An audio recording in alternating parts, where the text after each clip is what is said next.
Today we're going to take a look at the latest release for Pathfinder 2nd Edition, the Lost Omens Draconic Codex, that completely reimagines how dragons function in a post-remaster world, moving us fully away from legacy concepts of chromatic and metallic dragons and into a new era of primal, arcane, divine, and occult majesty.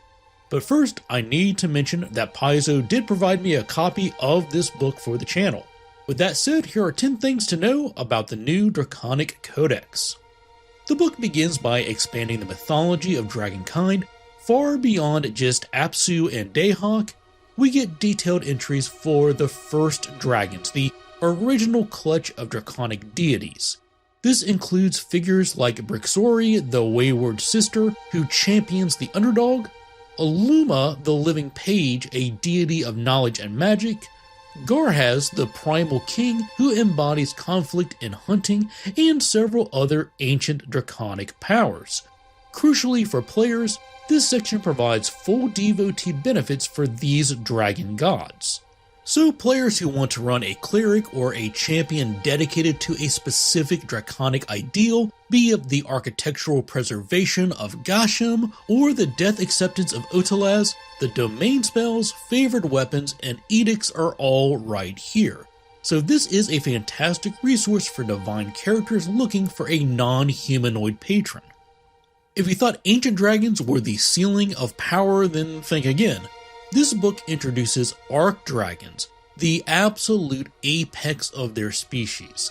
These are dragons who have survived centuries, mastered their innate magic, and often hold positions of extreme influence or solitude. Mechanically, these are level 20 to level 24 threats designed to be campaign enders. For example, Monster Core 2 introduced the new Arcane Phase Dragon with the normal 3 levels of difficulty, young, adult, and ancient phase dragons. And the Draconic Codex builds on that with a level even higher than ancient, the level 22 Phase Arc Dragon. Each entry also includes new alternate abilities to help you customize the dragon for your game. For example, the entry on Phase Dragons includes 3 alternate abilities that can be swapped for standard abilities. And each entry also includes the needed information to convert the dragon from its usual stat block to a draconic spellcaster, just as was done in Monster Core 2. Almost half of the book is a massive bestiary that covers all new dragons. You'll find creatures like the Mocking Dragon, an occult trickster that uses satire and shape-changing to humiliate tyrants, the Witch Dragon, an arcane master of illusions who studies mortals by examining their desires, and the terrifying Stormcrown Dragon, a primal herald of thunder and lightning. 26 new dragons are presented here, in addition to the updated stats for the 16 previously released dragons. Each entry includes ecological details that are rich, explaining everything from their layers to their courtship rituals. And each new dragon entry also includes that Arc Dragon version, just like those updated from the Monster Core books. For those who have always wanted to play a dragon but found the size logistics a little bit challenging, this book introduces the Dragonette ancestry.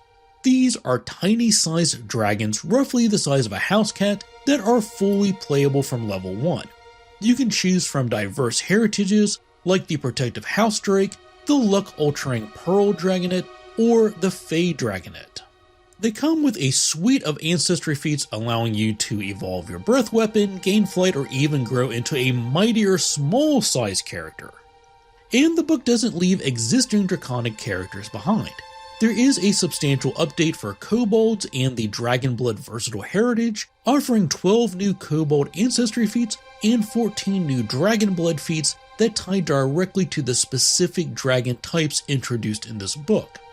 For example, you can now take Dragonblood lineage feats like Summiting Dragonblood to gain a climb speed.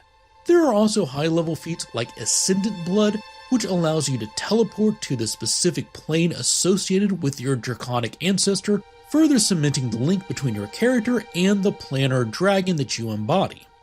This book also provides 2 new archetypes. First is the Draconic Acolyte. This is for characters who don't necessarily have dragon blood, but serve a dragon or wield a draconic gift. which is a magical token granted by a dragon, or perhaps even the consequences of stealing it from a dragon's horde. This archetype allows you to channel a spectral manifestation of your patron to aid you in battle by either buffing your defenses and attacks, or by granting other traditionally draconic benefits. And second is the Drake Rider archetype. This is an option for dedicated mounted combatants who want to bond with a young riding drake or a dragonette. It offers feats to improve your mount's flight capabilities and combat maneuvers, fulfilling that classic dragon rider fantasy. And Draconic Bloodline sorcerers get some love too. The book provides a detailed list of draconic exemplars corresponding to the new dragon species, and expanding the sidebar found on page 151 of Player Core 2. This means if you want to play a Draconic Bloodline sorcerer descended specifically from a Mirage dragon, the book tells you exactly which bloodline skill and sorceress gifts you receive in place of the general Draconic Bloodline abilities. This section covers every single dragon in the book, ensuring that your sorcerer feels distinct. A Magma Bloodline sorcerer could feel completely different from a Mirage Bloodline sorcerer. The book also includes Dragon Pacts, which is a subsystem for players and GMs who want a different relationship with dragons. A Dragon Pact is a magical contract between a mortal and a dragon that binds their fates together. Mechanically, these are invested items that grant powerful abilities, like sharing senses or gaining a breath weapon. However, each of these come with a dire warning, the Oathbreaker's Calamity. If either party breaks the pact, horrific curses befall them, such as the mortal rapidly aging or losing the ability to speak any language except Draconic. This adds a layer of narrative weight and mechanical consequence to befriending a dragon. Naturally, a book about dragons is also packed with loot, magic, and spells. You'll find new spells developed with dragons in mind, such as Dragon Turret, which conjures a tower topped with a breath weapon spewing dragon, or Horde of Underlings, which summons a swarm of kobolds or skeletons to fight for you. There is also new gear, like the Dragon's Tongue Spear, which can unleash a blast of energy similar to a breath weapon, and anti-dragon barding to protect your favorite pig from being snatched up by aerial predators. These items help flesh out the world, showing how civilization adapts to living alongside titanic dragons. And finally, let's talk about price and availability. Pathfinder Lost Omens Draconic Codex is now available with a hardcover price of $64.99, and a digital version may be purchased on the Paizo website. And that's it for 10 things to know about the Draconic Codex. Whether you need a campaign-ending boss or just want to play with a tiny dragonette wizard, this book covers the entire spectrum of draconic power. As always, I want to take a quick moment to thank everyone who supports me, whether that be by leaving a comment, clicking on the like button, subscribing to the channel, or subscribing to the Patreon. I greatly appreciate everything you do to support me. And with that, thanks for watching, take care, and happy gaming.